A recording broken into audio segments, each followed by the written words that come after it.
अजमेर के कृष्णगंज थाना पुलिस ने साइबर फ्रॉड करने वाली गैंग के 6 सदस्यों को गिरफ्तार किया है, जिसके पास 6 मोबाइल, 6 फिंगरप्रिंट, 13 सिमें, 13 आधार कार्ड और 6 पैन कार्ड, एक अल्टो के साथ अलग-अलग लोगों के खाते भी जब्त किए हैं। फिलहाल आरोपियों से पूछताछ की जा रही है। ये गेम महिलाओं को योजना देने के लाभ के साथ ही अलग-अलग सिम के जरिए उनके खाते खुलवाती थी और उनसे फ्रॉड के पैसे डलवाने का काम कर रही थी। आरोपियों से पूछताछ कर अग्रिम अनुसंधान किया जाएगा। मामले का खुलासा करते हुए आईपीएस अजय सिंह ने बताया कि किशनगढ़ की रहने वाली एक महिला राखी द्वारा शिकायत दर्ज करवाई गई कि जियो सिम लेने पर तुम्हारे खाते में 2500 की रकम डाली जाएगी। लालच में आकर उन्होंने उनसे सारी जानकारी ली और उनका आधार कार्ड, पैन कार्ड सहित अन्य जानकारी दी। उसके साथ ही अन्य महिलाओं ने भी उनसे संपर्क करवाया, लेकिन बाद में उन्होंने उनके दस्तावेजों और खातों से अन्य खाते भी खोल दिए, जिसकी अनुमति उनसे नहीं ली गई। इस मामले की शिकायत दर्ज होने पर पुलिस ने टीम का गठन किया और अलग-अलग स्थान पर पड़ताल शुरू की,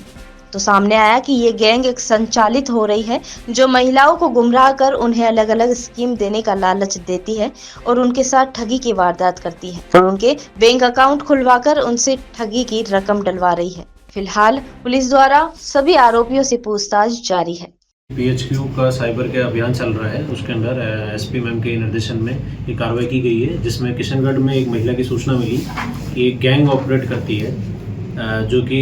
फर्जी तरीके से सिम कार्ड और उससे जुड़े बैंक अकाउंट बनाने का काम करती है और इसे आगे जाके बेच देती है, जो कि फिर बाद में साइबर फ्रॉड में यूज़ किए जाते हैं। वारदात का तरीका इस तरीके से बताया गया है कि इनको महिलाओं को और इनको किशनगढ़, पुष्कर और अजमेर के आसपास की जगहों से बुलाया जाता है और इनको कहा जाता है, जैसे प्रधानमंत्री की स्कीम में किसी को कहा जाता है कि उससे पैसे मिल रहे हैं, या किसी को कहा जाता है कि जियो में कस्टमर बनने का वो हो रहा है और उनसे फिंगरप्रिंट ले लिया जाता है। उस फिंगरप्रिंट के आधार पर फर्जी सिम इशू कर ली जाती है और उसके आधार पर जो पेमेंट्स बैंक होते हैं, एयरटेल पेमेंट बैंक, उसका फर्जी खाता खुलवा लिया जाता है।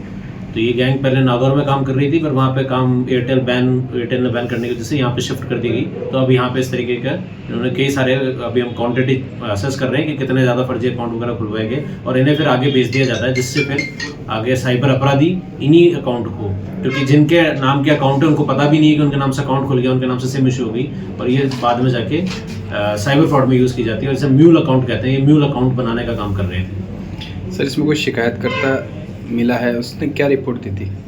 जो प्रथम पक्ष महिला मिली है, मैं किशनगढ़ की रहने वाली, उसने हमें सूचित किया था कि साहब मेरे साथ ऐसा हुआ, मेरे अंगूठे का निशान लेके किया गया और हमें लगता है कि इसमें फर्जीवाड़ा हुआ है और उससे ये पक्ष इन्वॉल्व है, जिन्होंने हमसे सिम इशू करवाई और बैंक अकाउंट वगैरह ले लिया और हमें इसकी सूचना नहीं मिली, ना हमें वापस दिए गए और अकाउंट में सिर्फ मात्र 2-2.5 हज़ार रुपये ट्रांसफ़र किए गए। ये क्या कि प्रधानमंत्री स्कीम है।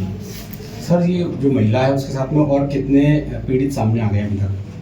पीड़ितों की सूची तो बढ़ रही है अभी, क्योंकि जैसे जैसे अनुसंधान करेंगे तो हमें पता चलेगा कि इन्होंने पिछले गेम में, क्योंकि बहुतों को पता ही नहीं उनके साथ क्या हुआ, क्यों बुलाया गया, उन्होंने सोचा वो गवर्नमेंट स्कीम का पार्ट बन रहे। फिर नंबर जैसे जैसे बढ़ता जाएगा, हम आपको एक प्रेस नोट में सेपरेट रिलीज कर देंगे कितने साइबर फ्रॉड में इन्वॉल्व हैं और कितने लोग आ चुके हैं, उसमें अनुसंधान कर रहे हैं और जैसे होगा हम आपको और डिटेल शेयर। 6 आरोपी इसमें हमने गिरफ्तार कर लिए हैं, जिनके नाम है, एक तो प्रकाश ओझा है, एक राजकुमार वैष्णव है, बजरंग नायक है, राजू जाट है, नरेश माली है और नंद किशोर मेघवंशी है। इसमें नंद किशोर की भूमिका मुख्यतः आ रही है सामने।